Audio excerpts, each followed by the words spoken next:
Hi guys, welcome back to my channel. Fatema here. I'm your psychology careers coach, here to help you find an aligned career route within psychology and to support you to live your multifaceted life as best as you possibly can. And today I'm going to be sharing with you some ways of thinking about whether a master's route is right for you or whether actually you don't want to do a master's at all. A lot of people out there do think that when they come out of university with a psychology degree, the only step that they can take to pursue a career in psychology is doing a master's. And that's completely untrue. You don't have to do a master's. I don't have a master's. I know lots of people don't have masters, and having a master's doesn't necessarily increase your chances of getting onto certain accreditation training, even if you kind of want to do that in the future. So it's really important for you to think about whether doing a master's is right for you, because there can be a lot of costs and a lot of time and a lot of effort and energy that can be used in doing a master's. So it helps to just consider the points that I'm going to go over with you today to really help you make an informed decision whether completing a master's is right for you. So the first thing that we're going to start off with is just identifying what the hell a master's is in the first place. So you can get obviously different kinds of masters. You get MAs and then you get MScs. Now MScs is the one that we're going to focus on because that is typically what you do for a career in psychology, are complete MSc Masters of Science degrees. And the reason why you do a master's degree or a master's qualification is because you either want to gain further experience in a role whilst you're doing training, so they might be placement-based masters, or you just want to gain a lot more kind of confidence in a specific kind of field within psychology. So a lot of the degrees, obviously the undergrads that you do are very broad. However, when you go into an MSc, it might be a bit more kind of condensed in terms of the speciality that you're going into and that you're learning within that MSc. So again, like, you've got to think about what kind of speciality really interests you. You don't have to pursue that speciality for the rest of your career, but it helps to know some kind of an idea of what it is that you want to do. Because that helps you to pick, what kind of masters it is that you actually want to do. So the next thing I'm going to talk to you about are the benefits of doing a master's and how you can use a master's to become an accredited therapist or an accredited qualified practitioner. Now, there's lots of things to say about the benefits of doing a master's, so I'll just start off with that. So the first benefit of doing a master's is that you can really gain a lot of knowledge and a lot of confidence in psychological therapies. Whether you are looking at a specific kind of topic in psychology, like for example diversity and inclusion in psychology, or it might be like something quite obvious like clinical health studies in psychology. Either way, when you do a psychology master's, you are gaining a lot of extra theoretical knowledge, and that can only help you when you are looking to implement theory into practice when you're working with patients. It just helps you to be a lot more psychologically minded, a lot more interested in kind of what you're doing, because you're spending a lot of time and effort in a specific kind of education that you are obviously undertaking with the masters. It takes a lot of energy from you, but you are really enthusiastic about doing it, and that's typically why people do a master's. Now, I have spoken to some people that end up doing a master's because they think they should, and because they think that they have to, and because it's what everybody else is doing. But really what that can end up doing is that can end up hindering your progress, because if you just follow the crowd, you're not tailoring your career to yourself and what you want. You're just kind of hoping that, doing something that everybody else is doing is going to give you some kind of guidance into what you need to do with your career, when actually your interests and your values are going to be very different to other people's. So it's really important that you think about whether you want to do a master's in the first place, whether you actually want to gain further knowledge, theoretical, research-based knowledge, whether you want to be able to try and look at placement masters so then you can then apply it into practice if you can, and whether it's going to be actually feasible for you to actually do the masters according to like finances and time and the effort that's required to complete a master's research project at the end as well. So those are the main things, I guess, that you want to think about in terms of the benefits, is that it can provide you with a lot of extra foundational support that you need before you go on to accreditation training. So for example, a lot of people do masters before they go into a clinical doctorate, or before they do like neuropsychology, or before they do other kinds of careers within psychology. And these aren't necessarily giving them an accreditation status, but they're giving them a lot of knowledge-based information. They're giving them a lot of support in terms of understanding the intricacies that psychology actually looks at when treating patients, and really looks at kind of the research and theory that's behind the practices that psychological practitioners use. Now, the other things that you want to know about the benefits of a master's is that there's different kinds of masters that you can do. So it might be that you just don't do like a 1 year's master's. You can also do like a 2 years master's or a 3 years master's. And some of these masters actually include like a postgraduate certification or a postgraduate diploma. And what that means is that when these other kinds of qualifications are involved in your masters, those kinds of masters are typically accreditation masters. It typically takes about 3 years to do that, with all of those added postgraduate certificates and diplomas added into it. And what that means is after you've completed that masters, you would actually have a qualification and an accreditation after it. That means that you can actually practice as a therapist and a practitioner in the field, and you can even become kind of registered with like a governing body like the MBABCP or the HCPC or the BACP or the UkCP, depending on what kind of masters you did. Now, sometimes you can hear about psychologists obviously having those accreditations and those qualifications, and people think, oh, in order for me to become any kind of practitioner, I have to do a doctorate. And that's not true. These masters that are 3 years long or 4 years long or longer, some of them if they're part-time, are actually just as good as a doctorate, but it's not a doctorate where you would get a doctor title or you would become a psychologist. They are typically like counseling or psychotherapy style masters that give you the ability to work as a therapist but not a psychologist, because remember, a psychologist and therapist are two different things, and a counsellor as well. They're all completely different things. So it just helps to kind of understand, like, when you're doing a master's, are you doing it for your knowledge? Are you doing it to actually gain an accreditation? Are you doing it because you want to gain experience whilst you're doing the master's and to apply kind of theory into practice? Like, what is the purpose that you want to do the master's? Now, the other thing that you want to think about when you're doing a master's is whether it's actually required for your long-term goal. So what that means is that if, for example, you want to go on to do like an occupational doctorate, or you want to become a forensic psychologist, you would have to do stage 1 of a doctorate, which is typically a master's course. So your stage 1 is your master's course, then your stage 2 is your doctorate, and the final kind of stretch that you have before you get your qualification. And so what you need to be able to do is you need to be able to complete stage 1 before you go on to stage 2.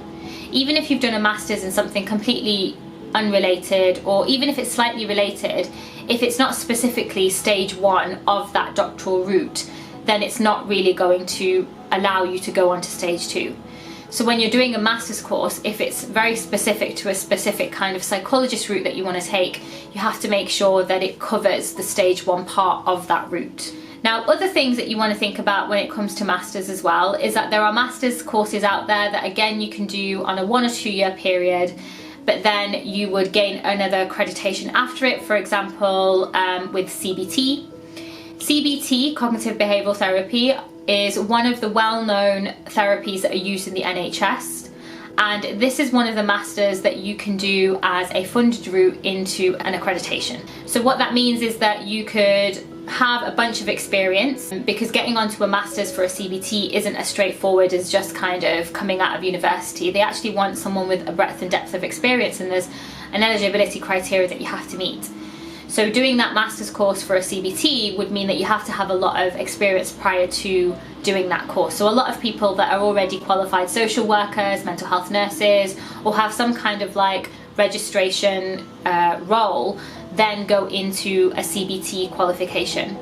Now, there are other ways to obviously go into CBT by doing it as a route from PWPing, for example. But again, remember that they ask for 2 years of PWPing before you go on to a master's in CBT or a diploma for CBT, because they're looking for that extensive experience. So it's not just that you come out of university and then you go straight onto a CBT course. There's lots of experience required to go onto it. So that's different to, say, for example, going on to a master's that's just knowledge based. You don't need a lot of experience to get onto a master's that's just for knowledge and research. But again, if it's got an accreditation at the end of it, then it might be that you have to make sure that you've got a lot of experience before applying to that master's and to gain that accreditation. Now, there are some other masters out there as well. For example, they have the kind of knowledge-based structure, and then at the end of it, they do have an add-on PWP qualification. So this would be different to doing it like funded on the NHS, where you do the master's course that you're doing and then you are also self-funding that kind of PWP qualification after your master's. And again, that's another great rate to become qualified, but that doesn't mean that you'll be accredited. So the difference between being qualified and accredited is that when you are qualified, you have been trained briefly in some kind of psychological therapy. So when you are a CWP, a PWP, an EMHP, these are all just qualified posts. But when you are accredited, that means that you've done a long-term kind of master's or a long-term doctorate or something that's quite in-depth training that's really allowed you to gain that accreditation over years of supervised practice. So this is the difference when it comes to masters. It's not just straightforward where you come out of university and you're like, okay, I'm just going to do a master's because I think that's the next route. Because this is where people get stuck, and this is where I get a lot of people coming to me and asking me, you know, I've got a master's, I should be able to get an AP post, I should be able to get a PWP post, I should be able to do something in a senior role. And actually, if you're just doing a master's course that's academic with no placement, with no opportunity to implement your practice, then you're not getting any kind of practical experience, which is what you need to be able to work in intervention-based or like practitioner-style roles. And those kinds of AP posts and PWP posts are those kinds of intervention practitioner style roles.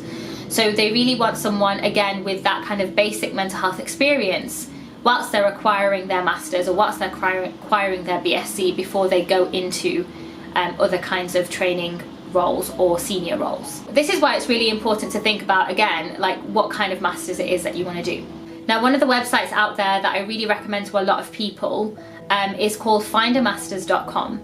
And I really love this platform and this website because you can literally put in a therapy or a modality or an approach that you want to work with. For example, CBT, psychodynamic, children's therapy, whatever it is that you want to do. You pop it into the search box and it'll come up with all the different masters that you can do that might give you the ability to do that kind of training or to qualify or become accredited in that practice.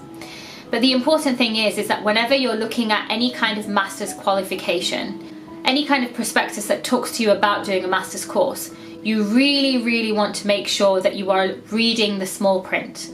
And the reason why you want to read the small print is because you want to make sure that it says that you would then qualify as a practitioner. If your master's does not say that, then you can't assume that after you've completed your master's that you will actually be able to be some kind of a psychological therapist. It just doesn't work like that. So when you are doing any kind of master's course, even if it's some of the lengthier ones, because some of the lengthier ones, you know, they will say something like, this master's will equip the person taking it to have the skills necessary to continue their profession into X practices. It won't actually say that you get the ability to practice as an accredited therapist, and that is what you want to look for when you're looking at some of these longer term masters, is to make sure that it gives you the accreditation that you need to be able to practice as a psychological therapist. And this is why you get a lot of people, again, going into some of the roles and then becoming really sort of discouraged because they realise that they're on a master's course and they're paying for a master's course that isn't going to give them a qualification at the end of it.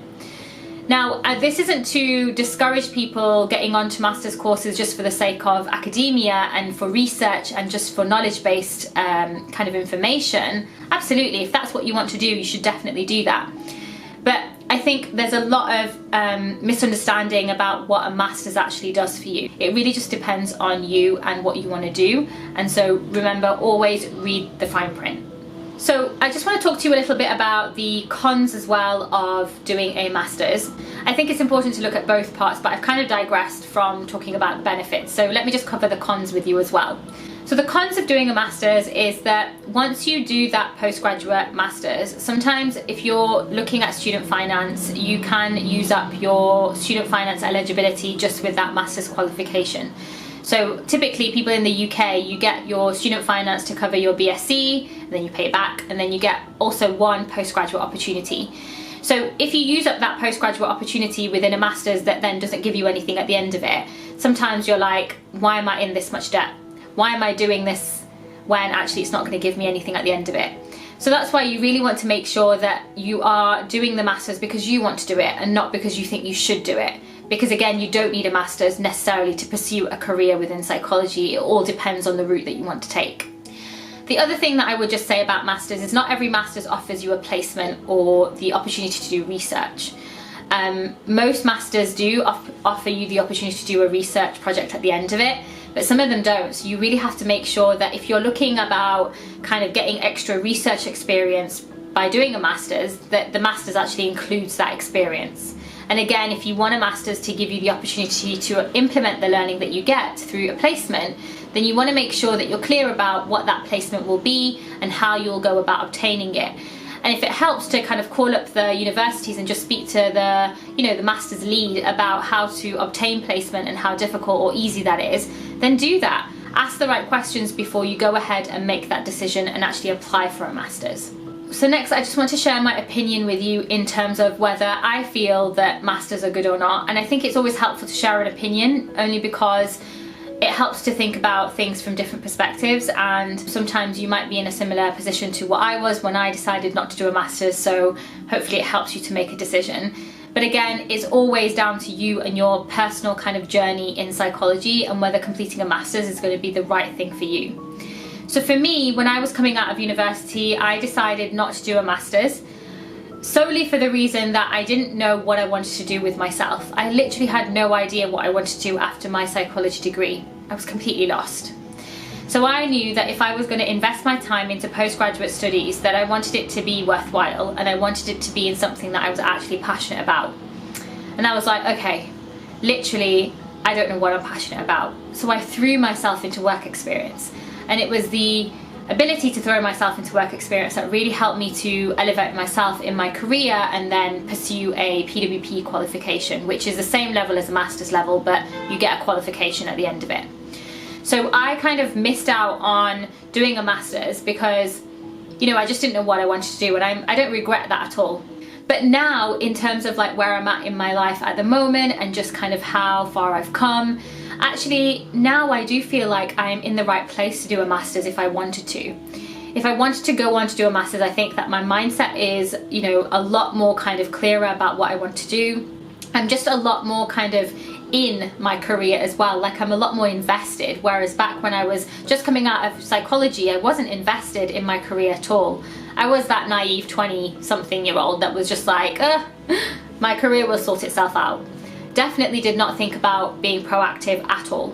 It makes more sense for me to do a master's now than it did back then, because I'm just more kind of focused and aware of what it is that I want to do. And that just goes to show that it doesn't matter when you do a master's. So even if you're not ready to do it now and you want to do it in the future, that's totally fine. There's nothing wrong with doing that. The good thing for me is that I haven't used up my postgraduate student loan opportunity. So I guess if I wanted to, I think I still can, even though I'm over 25. But I think I still can, as a mature student, still use the opportunity to gain a postgraduate student loan to then go on and pursue like some kind of master's studies if I wanted to.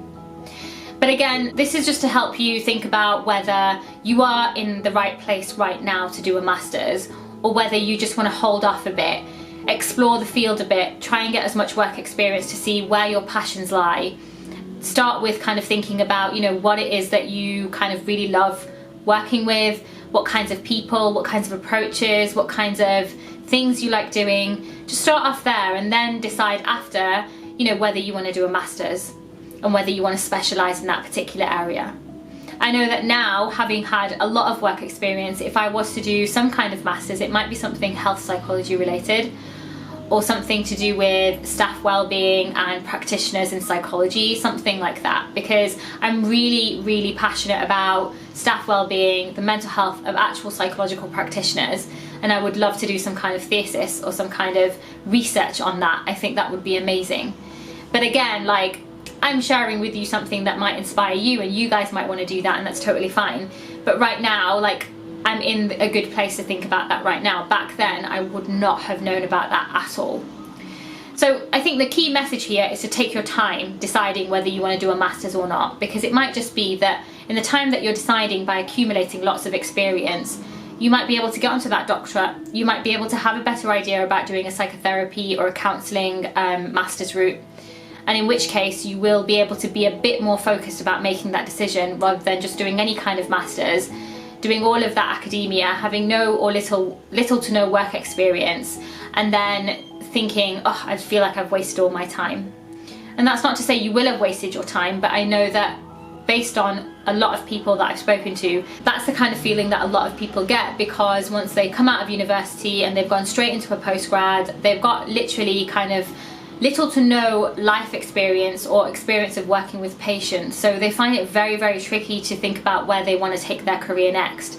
So it always helps, like, when you come out of university, to do a bit of exploring and then to decide, you know, what kind of qualification route or accreditation route or master's route you want to take towards the career in mind.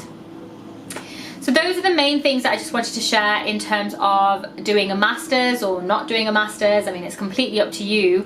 And hopefully it's given you some food for thought about what kinds of things you want to consider when you're thinking about doing a master's course.